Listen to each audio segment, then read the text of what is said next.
Hi అండి, welcome back to వరు miracles. నేను మీ శ్రావణి. ఈరోజు మన ఛానల్లో రెసిపీ చికెన్ గోంగూర. ఈరోజు మన వీడియోలో చేసి చూపిస్తాను. మీరు స్కిప్ చేయకుండా ఈ వీడియో అంతా మొత్తం చూడండి. ఇంకా ఆలస్యం చేయకుండా వీడియోలోకి వెళ్ళిపోదామా.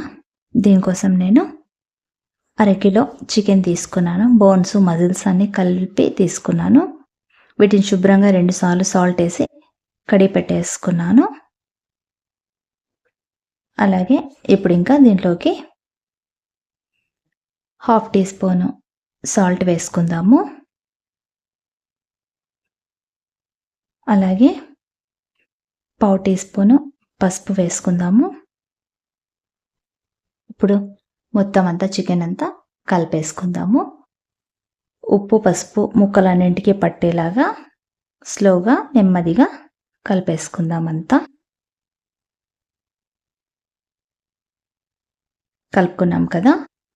ఇప్పుడు పుల్లని గోంగూర కట్ట ఒకటి తీసుకున్నా నేను. దాన్ని నీటిగా తుంచేసుకొని ఇలా ఆకులు శుభ్రంగా కడిగి పెట్టేసుకున్నాను. ఇది కూడా 1 కప్పు నిండుకయింది ఇది. ఇప్పుడు ఇంకా ప్యాన్ పెట్టేసుకుందాం స్టవ్ పైన. అందులోకి 1 2 స్పూన్స్ ఆయిల్ వేసుకుందాం.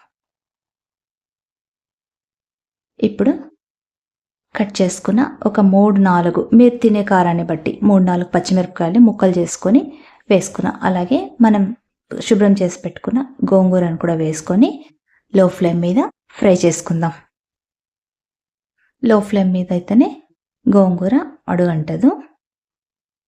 ఇలా నిదానంగా మొత్తం ఆకంతా కూడా ఫ్రై అయ్యేలాగా చేసుకోవాలి. ఇప్పుడు దీన్ని ఇంకో బౌల్లోకి తీసి పెట్టేసుకుందాం.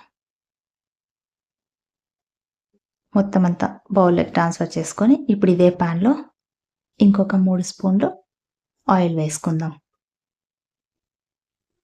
1/2 కిలోనే కాబట్టి చికెన్ సరిపోతుంది ఆయిల్ 3 స్పూన్లు.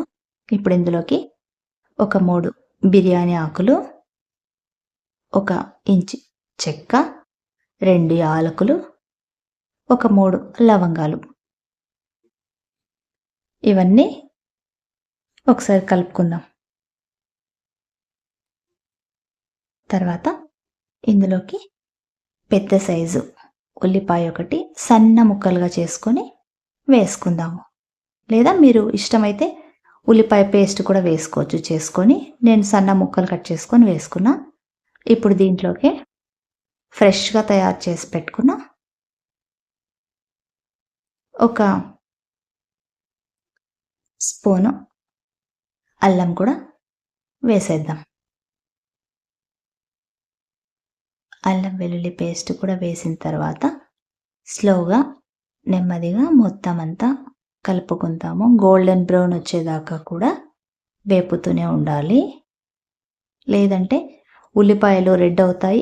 అల్లం వెల్లుల్లి పేస్ట్ అలాగే పచ్చిగానే ఉంటుంది. ఇది పచ్చి వాసన పోయే వరకు కూడా ఫ్రై చేసుకోవాలా.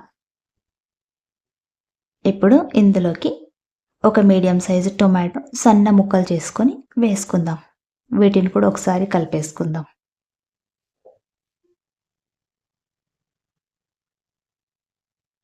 నిదానంగా లో ఫ్లేమ్ మీద కలుపుకుంటే అన్నీ కూడా ఈవెన్గా ఫ్రై అవుతాయి. ఇప్పుడు దీంట్లోకి మనం కలిపి పెట్టుకున్న చికెన్ ముక్కలను వేద్దాం. ఇవన్నీ కూడా ఇంకొకసారి మొత్తంగా కలిపేసుకుందాం. అన్నీ మొత్తం ఈవెన్గా ఫ్రై అవుతాయి. దీంట్లో చికెన్లో నుంచి వాటర్ బయటకు వచ్చేదాకా కూడా మనము లో ఫ్లేమ్ మీదనే ఉడికించుకోవాలి. సో ఈలోగా మనం పక్కన తీసి పెట్టుకున్న గోంగూరని మిక్సీ చేసుకుందాము. ఇప్పుడు ఒకసారి చికెన్ని మూత తీసి చూద్దాము. చికెన్లో నుంచి వాటర్ అంతా బయటకు వచ్చింది కదా. ఇప్పుడు దీంట్లోకి 1/4 టీ స్పూన్ పసుపు, 1 స్పూను సాల్ట్ మీ రుచిని బట్టి, అలాగే ఒక 2 చెంచాలు ఎండుమిర్చి పౌడర్ వేసుకుంటున్నా. మాది ఇది కారం లేదు కాబట్టి కారం 2 వేసాను. 1 స్పూను ధనియా powder, 1/2 teaspoon garam masala. Already మనం చెక్క లవంగా వేసాం కాబట్టి 1/2 టీ స్పూన్ సరిపోతుంది. ఇప్పుడు మళ్ళీ కూడా వీటన్నిటిని కూడా ఒకసారి కలిపేసుకుందాం. మొత్తం మీడియం ఫ్లేమ్ మీదనే ఉడికితేనే ముక్క సాఫ్ట్గా జ్యూసీగా ఉంటుంది, లేదంటే గట్టిగానే ఉంటుంది. ఒకసారి అలా గరిటెతో నొక్కి చూస్తే మనకు అర్థమవుతుంది ముక్క ఉడికింది లేది.